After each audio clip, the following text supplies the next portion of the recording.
For more about the rising costs of food around the world, we're joined by Anthony Chan, former chief economist, J.P. Morgan Chase. Good to see you, sir. And good to see you, Phil. This inflation thing is beginning to be kind of confusing to me because normally things cost more, people charge more, that's fine. And you and I have talked about demand destruction for some time. It doesn't seem to me that there's been much demand destruction, whether it's gas, whether it's fuel, and I'm not just talking about the U.S., I'm talking about around the world. Are you surprised by that?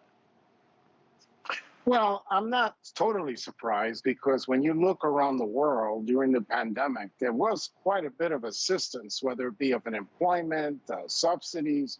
And so that gave people a little bit of a buffer. And that buffer, of course, allowed them to pay the higher prices. But at some point, that buffer disappears, and then you feel some real pain. And the price increases in food have been pretty persistent. So they are going to definitely cause some pain, Phil.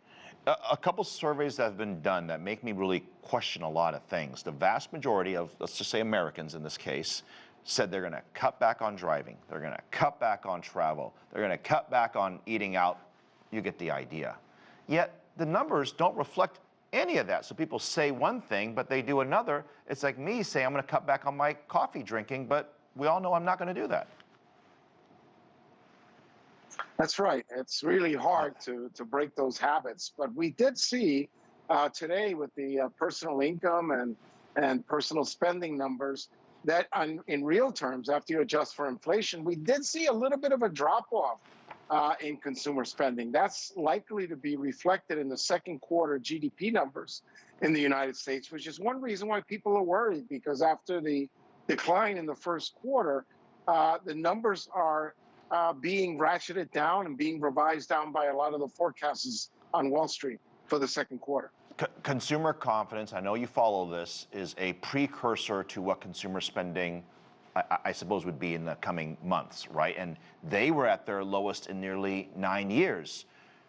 That said, when would we start seeing perhaps an impact on that, not just here in the U.S., but elsewhere around the world? Well, in the U.S., when you see the declines in consumer confidence, perhaps somewhere in the neighborhood of 3 to 6 months into the future, you start to see the real impact. But you also know that in the United States, we have two measures of consumer confidence. We've got the University of Michigan, and we've got the Conference Board. One of them, of course, is a little bit more sensitive to inflation, gasoline prices in particular, the University of Michigan. And the Conference Board a little bit more sensitive to what's happening in the labor market. And so you got to look at those two factors. We are seeing a lot of pain on the inflation front, but on the labor market, not as much. And in fact, we continue to see low unemployment rates. We continue to see initial unemployment claims really not rising.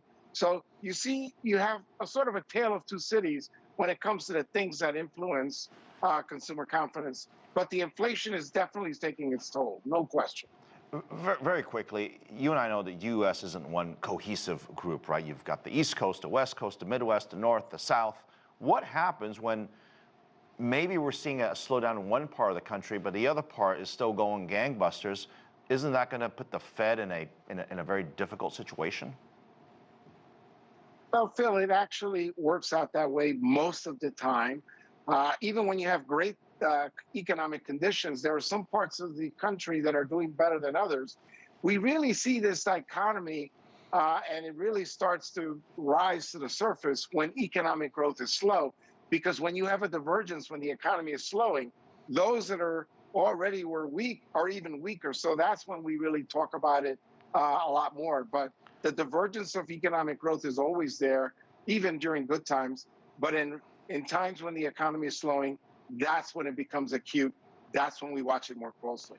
We are on the cusp of a second print on GDP numbers, which would make it, I suppose, official that the U.S. is in a recession or a mild recession. How might that impact, say, China and or Europe?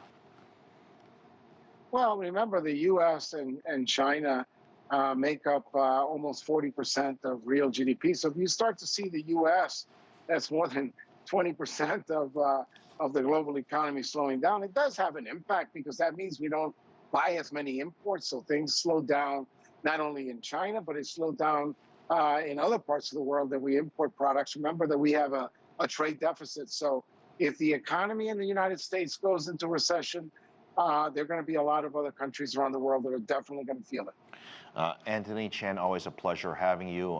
Have a couple hot dogs and hamburgers and barbecue meals for me. Happy 4th to you, sir.